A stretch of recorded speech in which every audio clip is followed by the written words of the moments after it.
বিয়ের দিন প্রথম রাতে আমি আমার বরের সাথে শুয়েছিলাম। রাত তখন 1টা বাজে। হঠাৎ করে শুনি বাইরে থেকে অনেক চিৎকারের আওয়াজ আসছে। সেটা একটা মেয়ের আওয়াজ। আওয়াজ শুনে আমি রীতিমতো চমকে গেলাম। তারপর বাইরে গিয়ে যা দেখলাম, আমার কপাল থেকে চোখ দুটো বেরিয়ে গেল। আমার নাম মল্লিকা। কলেজ লাইফে আমার এক ছেলের সঙ্গে ভালোবাসা হয়। ছেলেটির নাম রঞ্জিত। রঞ্জিত জমিদার ও অনেক বড়লোক ঘরের ছেলে ছিল, আর আমিও ভালো ঘরের মেয়ে ছিলাম। আমার বাবাও একটা বড় বিজনেসম্যান ছিল। আমাদেরও টাকা পয়সার কোনো অভাব ছিল না। আমার বাবা অনেক নামি দামি লোক ছিলেন। আমাদের ভালোবাসার ব্যাপারে আমার বাড়িতেও রঞ্জিতের বাড়িতে সবাই জানতো। যেহেতু আমরা দুজনেই ভালো ফ্যামিলি থেকে ছিলাম, তাই আমাদের দুজনের পরিবারেই কোনো আপত্তি ছিল না আমাদের সম্পর্ক নিয়ে। রঞ্জিতের সঙ্গে এটা কথা হয়েছিল যে বিয়ের পরে আমরা কিন্তু গ্রামের বাড়িতে থাকবো না, আমরা শহরের বাড়িতে চলে যাব। বিয়ের আগে সে আমার কথা মতোই কথা রেখেছিল, তাই আমাদের বিয়েতে কোনো বাধা আপত্তি হয়নি। বিয়ের আগে কিন্তু রঞ্জিত বলেছিল যে ওদের বাড়ির একটা প্রথা আছে, বিয়ে করে কিন্তু প্রথমে গ্রামের বাড়িতেই যেতে হবে, ওখানে কিছুদিন থাকার পরে শহরের বাড়ি যাবে। এতে আমারও আমার ফ্যামিলির কোনো আপত্তি ছিল না। বিয়ে করে আমি চলে আসি রঞ্জিতা গ্রামের বাড়িতে। গ্রামের বাড়িতে কিন্তু গ্রামের বাড়ির মতন ছিল না, একটা বিশাল বাড়িটা ছিল। বিশাল বড় জায়গা নিয়ে প্রাচীর দিয়ে ঘেরা। বাড়ির ঢোকার আগে বিশাল বড় একটা গেট, সেটা দিয়ে ঢুকে সেই সুন্দর বিশাল রাজপ্রাসাদ। বাইরেটা দেখে বেশ ভালোই লেগেছিল, যেহেতু চারিপাশে গাছপালা ও ফলের ফুলের গাছ ছিল। তাদের বাড়ির আশেপাশে কিন্তু কোনো বাড়ি ছিল না, বেশ খানিকটা দূরে গ্রামের সব লোকেরা বসবাস করত। রঞ্জিতের বাবা এই গ্রামের জমিদার ছিলেন, তাই উনি যা বলতেন গ্রামের লোক সেই কথাগুলো মেনে নিতেন। গরিব লোকেরা কিন্তু আজও বড় অসহায়। বড় লোকদের কাছে তাদের আজও মাথা নত করতেই হয়। আমি রঞ্জিতের মুখ থেকে শুনেছিলাম তার বাবা খুব দয়ালু লোক। রঞ্জিতের মা ছিল না। রঞ্জিতের আরও 2 ভাই আছে যারা বিদেশে তার বাবার ব্যবসা দেখাশোনা করে। রঞ্জিত বলেছিল তারা যখন ছোট ছিল তখনই তার মা মারা যায়। তারপরে আর শ্বশুরমশাই কোনো দ্বিতীয় বিয়ে করেননি। তার ছেলেদেরকে খুব ভালোভাবে মানুষ করেছেন। তাদের এই গ্রামের বাড়িতে প্রায় 5 থেকে 6 জন কাজের লোক ছিল। রান্নার জন্য আলাদা লোক, বাগানে গাছপালা দেখাশোনার জন্য আলাদা লোক, গাড়ির ড্রাইভার ছিল আলাদা। তাই এইভাবে প্রায় 5 থেকে 6 জন লোক এই বাড়িতে কাজ করত।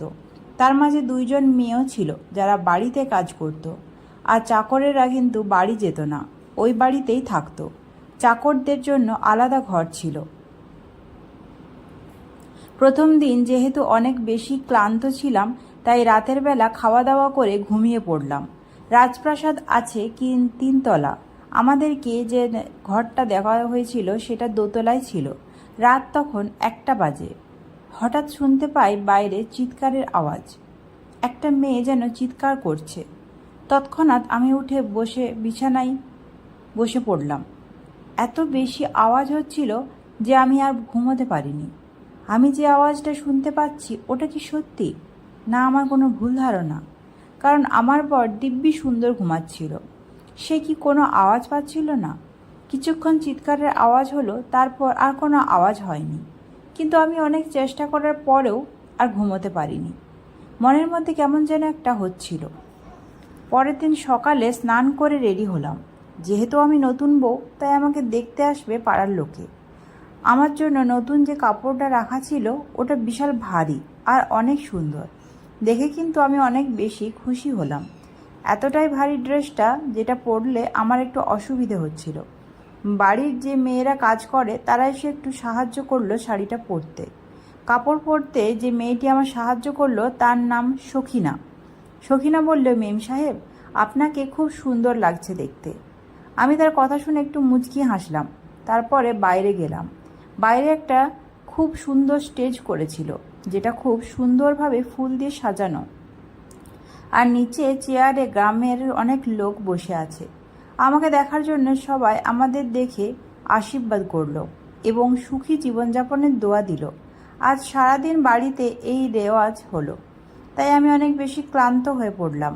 তাই সখিনাকে বললাম, আমি ক্লান্ত হয়ে পড়েছি, তুমি রাতের খাবারটা আমার ঘরে নিয়ে আসবে। সখিনা বলল, আচ্ছা মেম সাহেব। রাত 9টার সময় সখিনা আমার ঘরে খাবার রেখে গেল। আজ সারাদিন রঞ্জিতের সঙ্গে আমার সেরকমভাবে কোনো কথা হয়নি, যেহেতু বাড়িতে একটা রীতি আওয়াজ চলছিল, যার জন্যে সে ছেলেদের সঙ্গে এটা সেটা কাজে ব্যস্ত ছিল। রাতের বেলা সে ঘরে ঢুকতেই আমি তাকে খুশি খুশি বললাম যে এবার শহরের দিকে কবে যাব। 3 দিন তো হয়ে গেছে। রঞ্জিত আমাকে উত্তর দিল, এখন আরও কয়েকদিন থাকতে হবে। আমি তাকে বললাম, কেন? তুমি তো বলেছিলে রীতি রেওয়াজের হয়ে যাওয়ার পরে আমরা শহরের দিকে রওনা দিব। রঞ্জিত যখন বুঝতে পারলো আমি একটু রেগে যাচ্ছি, তখন সে আমাকে এটা সেটা বুঝিয়ে শান্ত করে। তারপর আমরা দুজনে শুয়ে পড়ি। আগের দিনের মতন আজ আবার রাত 1টার সময় আমি চিৎকারের আওয়াজ শুনতে পাই।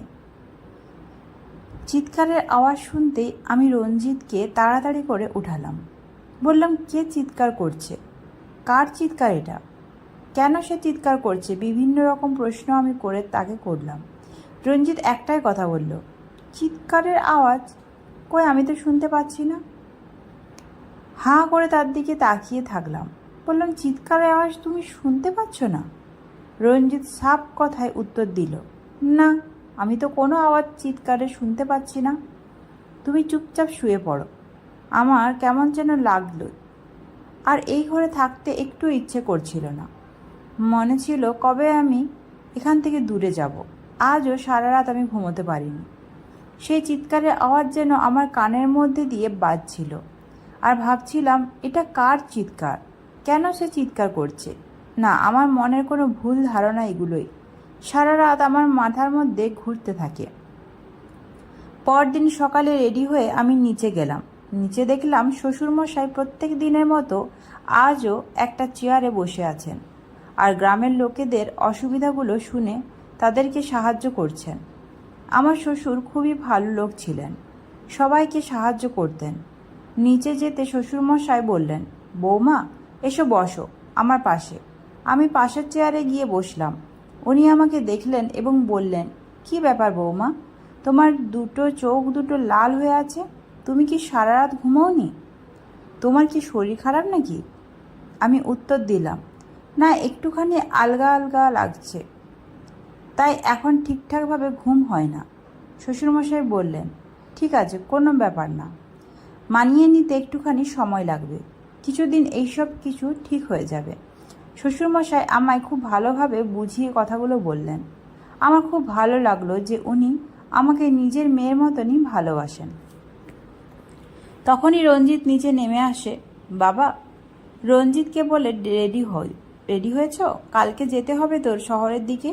রঞ্জিত বলে উঠল, হ্যাঁ বাবা, আমি তোমার আদেশের অপেক্ষায় ছিলাম।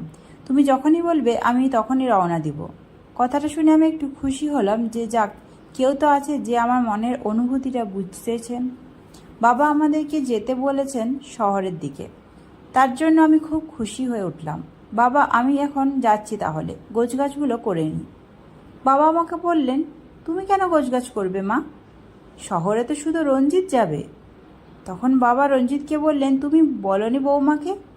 এখন থেকে বৌমা এই বাড়িতেই থাকবে, আমাদের বাড়ির বউরা বাইরে যায় না। এই কথা শুনতেই আমার যেন মাথা ঘুরে উঠল। আমি রঞ্জিতের দিকে তাকিয়ে থাকলাম। তার মানে বিয়ের আগে যে কথাগুলো রেখেছিল সেগুলো সব মিথ্যে ছিল। তারপর আমি রঞ্জিতকে বললাম, রুমে এসো, তোমার সাথে কথা আছে। রুমে এসে আমি তাকে বললাম, এসব কি? বিয়ের আগে তো তোমার সাথে কথা হয়েছিল যে আমরা এখানে নয় শহরে বাড়িতে থাকব। তারপর রঞ্জিত আমাকে বলল যে আমি আমার বাবার কথা অমান্য করতে পারবো না। বাবা যেটা বলেছেন সেটাই হবে, তোমাকে এখানেই থাকতে হবে। এরপর আমি কান্নাকাটি শুরু করলাম। আমি বুঝতে পারলাম বিয়ের আগে যে কথাগুলো রেখেছিল সেগুলো সব মিথ্যে ছিল। আমার কান্নাকাটি দেখে রঞ্জিত আমাকে বোঝানোর চেষ্টা করে আর বলে যে শহরের কাজটা সেরে সে খুব তাড়াতাড়ি আমার কাছে চলে আসবে। আমি রঞ্জিতকে বললাম, এই বাড়িতে আমার ভীষণ ভয় লাগে, বিশেষ করে রাতের বেলা যখন আমি চিৎকার শুনি। আমি এই বাড়িতে থাকতে পারবো না তোমাকে ছাড়া। তারপর রঞ্জিত আমাকে বলল, চিৎকার হোক বা আর যাই হোক, তুমি নিজের ঘর থেকে বাইরে বেরোবে না। ঘরের ভেতর থেকে দরজা লাগিয়ে নিজের ঘরের মধ্যে থাকবে, আর বাইরে যতই চিৎকার হোক না কেন তোমার কোনো ক্ষতি হবে না, এটা আমি তোমাকে গ্যারান্টি সহকারে বলতে পারি। তাই তুমি একদম চিন্তা করো না। এই কথাগুলো শুনে আমি তখন শিওর হতে পারলাম যে আমি কয়েকদিন ধরে যে আওয়াজ চিৎকার শুনছি ওগুলো আমার ধারণা নয়, ওগুলো সত্যি। এই রাজপ্রাসাদের মধ্যে রাতের বেলা কিছু একটা হয়, যেটা বাড়ির সবাই জানে, শুধু আমি জানি না।